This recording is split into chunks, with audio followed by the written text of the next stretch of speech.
Welcome to the deep dive. Today we're really digging into the raw data from one person's journey, a survivor's guide, essentially. It details this intense experience of injury, getting dismissed by doctors, and then figuring out recovery, basically alone. Yeah, and it brings up this really core tension, doesn't it? What do you do when you know something's wrong, profoundly wrong, but the medical tests, the imaging come back saying everything's fine? Exactly. So let's set the scene. It starts back in April 2025. The author faints, turns out it was a kidney stone, and hits their head hard on a wood dresser. Ouch. A really specific, hard impact. But then, unbelievably, just 5 days later, while they're still recovering from that, What? Something else happened. yeah, they get hit by a car while riding a scooter. Oh, wow. So a double trauma right at the start. Right. And this combination led to months of just relentless symptoms. We're talking constant headaches, feeling lightheaded all the time, balance just shot, and this feeling of nearly passing out near syncope. Okay, so that's the setup. Debilitating symptoms after two significant impacts. But here's a really interesting layer. The author's lifestyle before all this was incredibly clean, like super disciplined. Oh, really? What did that involve? Well, they walked every single day, had this specific lemon and lime water routine for hydration, absolutely no alcohol, no sugar, Mm-hmm. and diet-wise, very strict ancestral principles, only eating seafood maybe once a month. So they already had this really controlled baseline, almost like they were already isolating variables in their own life. Pretty much, which makes the medical reaction even more jarring. After that first fall, hitting the head on the dresser, the ambulance crew apparently just called it a minor scratch. Wow, okay. A dismissal right from the very beginning. Yeah, and that kind of set the tone. Months go by, symptoms aren't getting better, maybe even worse. Finally, on August 6, 2025, they managed to get a CT scan at Christ Hospital in Jersey City. This felt like the moment they'd get answers. The big diagnostic test. And the results came back, completely clean. The report literally said, no acute intracranial abnormality. Also, no acute pathology. Final assessment, stable condition. So the technology showed nothing. Just nothing acute, nothing obviously wrong, according to the scan. Exactly. While the author is feeling completely broken, physically malfunctioning, And the outcome of that clean scan. they were discharged. Yeah. Just like that. Hmm. No treatment plan suggested, no referral to a specialist, no follow-up scheduled, nothing. Even though they were saying their legs weren't working right, that their body felt wrong. Yep, they explicitly reported that. But the scan was clean, so end of story for the hospital. That's the moment the self-directed path becomes unavoidable, isn't it? The system basically said, we don't see a problem. Precisely. It confirmed that if recovery was going to happen, they had to drive it themselves, relying on their own data. Okay, so this pivots us into the methodology part. And this is, I think, really key for anyone listening, for the learner. Faced with this total dismissal, the author didn't just crumble. They became like a researcher of their own body. Yeah, scientists have won. Exactly. Over the next few months, May, June, July, and then into September, they implemented this super strict, almost academic way of tracking everything. Let's break that down. How rigorous are we talking? Extremely. So that clean diet, the lemon water, no sugar, no alcohol, they kept that absolutely consistent. The reason? To isolate variables. Right, so if something changed, they knew it wasn't because they suddenly started eating junk food or something. Precisely. Their body was the constant, and they were observing how it reacted to stimuli, and the daily walks weren't just exercise. Ah, okay. What was the purpose there? It was a calibrated test. They used the walks to monitor very specific things. How did heat or direct sun affect the head pressure? How did their balance cope with a slightly uneven sidewalk? At what point did exertion trigger that near-fainting feeling? Wow. So they were actively gathering the data the CT scan missed, the experience data, Yes, the lived experience, documented meticulously. and the symptom log wasn't just basic notes. No. Super detailed. Not just headache, but tracking the type of headache, the lightheadedness intensity, the specific sensitivity to heat and cold, difficulty concentrating, any visual weirdness, that overall feeling of instability or mental fog. Granular stuff. You can see the scientific mindset really taking over. Absolutely. And the data wasn't static. By September, so now we're 5 months in, the log started showing subtle shifts. Like what?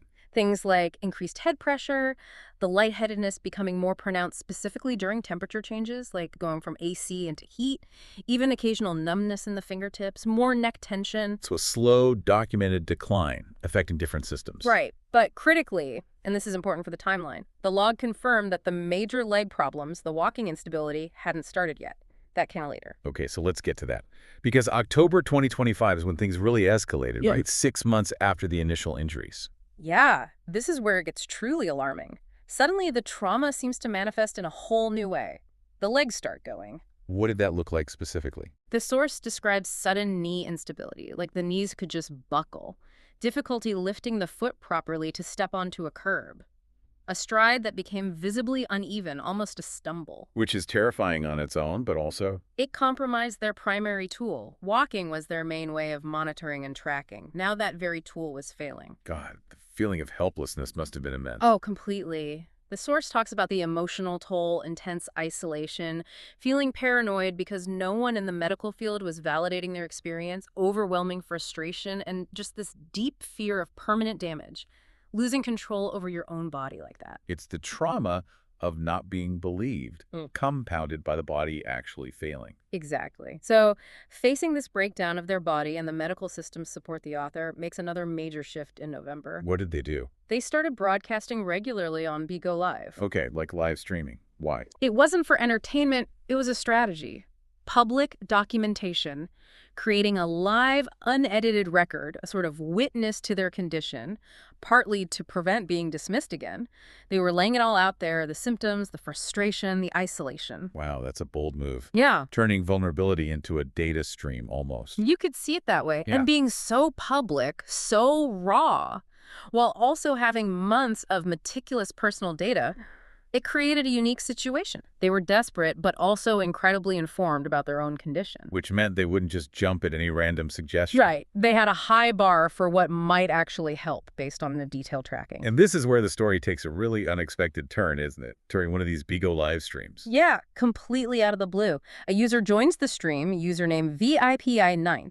This person apparently watched and listened for several days, hearing the whole history, the symptoms. Okay. And then this user offers a diagnosis, a completely non-conventional one. After months of what sounds like post-concussion syndrome progressing to motor issues, what was this diagnosis? Parasites. Wait, parasites. As the cause of the headaches, the balance issues, the leg failure, that seems like a huge leap from a head injury. It is a huge leap. Conceptually, that's what's so radical about it. VIPF9's idea basically bypassed the whole brain injury model. So what was the proposed link? The theory was that the head trauma, the inflammation it caused, didn't cause the problem directly, but it created the perfect environment, the terrain, as they called it, for organisms already present in the body to essentially take over. Okay, let's unpack terrain. That's a term you sometimes hear in alternative health circles. Right. In this context, it means the body's internal environment, blood quality, mineral balance, inflammation levels, the whole ecosystem. Conventional medicine often focuses on the germ or the specific injury. Terrain theory looks at the underlying conditions that allow a problem to flourish. Got it. So the head injury messed up the terrain. According to this theory, yes. And VIPF 9th suggested these organisms, labeled parasites, weren't just gut-based, but were now circulating in the bloodstream, lodging in the joints, blocking circulation, feeding on that post-trauma inflammation. And that was causing the neurological symptoms and the leg problems that started in October. That was the hypothesis presented, that these parasites were disrupting circulation and nerve function, leading to the shutdown. Okay, we absolutely need to state this terrain reversal and systemic parasite idea is way outside mainstream neurology and infectious disease understanding. Absolutely. We're relaying the information from the source, which details the author's experience and the rationale they chose to follow. They were desperate, had their own data, and this alternative framework resonated with them. So this VIPF9 didn't just offer a diagnosis, presumably they suggested a solution. They did. A very specific 9-ingredient protocol aimed at, well, terrain reversal. This is really the core actionable information the author received. 9 ingredients. Okay, let's go through them. What was the thinking behind each one? It seems to have been designed as a multi-stage process. First, clear the way, then rebuild, then reactivate. Right, so phase 1, clearing the terrain. That involved black walnut and wormwood, These were taken first thing, empty stomach. The idea was they act as sweepers to clear these supposed parasites from the blood and tissues. Okay, sweepers first, then rebuilding. Yeah, several components here. Hawaiian spirulina was key, called the blood builder, packed with protein, iron, minerals for cell repair, getting oxygen moving again. Also, moringa capsules, seen as a nutrient shield, just dense, easily absorbed nutrition from the leaf. Makes sense, provide the building blocks. What about the inflammation from the trauma? That's where black seed oil came in, labeled the fire modulator. It contains thymoquinone, which is known for anti-inflammatory effects. The idea was to calm the systemic inflammation, especially in the joints, and help the immune system function better. This one was taken with food. Okay, modulating the fire. Any others for rebuilding the foundation? Yes, shilajit resin. Described as the mineral ignition, it's rich in fulvic acid and loads of trace minerals. The thinking was this helps restore the fundamental mineral balance, the terrain memory, helping the body remember its healthy state. Interesting concept, terrain memory. What about the nervous system stress, the physical toll? Magnesium relax powder. Pretty straightforward, a nervous system stabilizer. Taken at night to help with muscle tension, stop spasms, and crucially, allow for proper restorative sleep, which had likely been impossible for months. Sleep is huge for recovery. Hmm. Okay, so we've swept, rebuilt, modulated, stabilized. What about activating, especially the legs? This was critical targeting that October crisis. L-citrulline powder, the circulation key. Its known function is boosting nitric oxide production, which widens blood vessels. The direct aim here was improving blood flow specifically to the legs and joints. The author took this right before their daily walk. Ah, strategically timed. Smart. Any others? There are 9. Last one was a rescue nasal spray, containing essential oils like eucalyptus, maybe oregano. This wasn't framed as fighting infection, but more for immediate relief, clearing the head, easing that intense pressure, resetting the senses when the brain fog got bad. Like a quick system reset. Okay, wow. That's a complex protocol. 9 different things, specific timings. It is complex, but remember the author's mindset. They approached this like a study guide for their own body. They followed the instructions precisely: sweepers on empty stomach, black seed oil with food, magnesium at night, L-citrulline before walking. And they kept tracking everything. Relentlessly. Every dose, every walk, every change in symptoms went into the log. They were treating their body like terrain, applying the protocol, and measuring the response. And the result. What did their data show? According to the source, the outcome was clear and measurable. The log showed a reversal, the knee instability stopped, the uneven stride corrected itself, the near collapses ceased. So they felt better, and their own meticulous records confirmed the shift. Yes. And they attributed it directly to the protocol, specifically mentioning the L-citrulline seeming to switch the legs back on, and the black walnut wormwood seemingly clearing whatever was causing the systemic issues. That's quite a story. From double trauma and complete medical dismissal to this radical alternative protocol and a reported recovery, all underpinned by obsessive self-documentation. It really highlights the power of that documentation, doesn't it? When the system fails you, having rigorous data about your own experience becomes this incredibly valuable tool. It gives you agency, a basis for evaluating options, even unconventional ones. Yeah, the author's detailed tracking essentially gave them the standing to even consider something so far outside the box, and the metrics to judge if it was working. An undocumented person couldn't navigate at that. Exactly. The synthesis of information came from combining their live data with this alternative framework. It really makes you think. It does, and it leads to a final thought, maybe a challenge for you listening. We saw how conventional medical records completely failed to capture this author's reality. They only showed a snapshot, missing the continuous lived experience.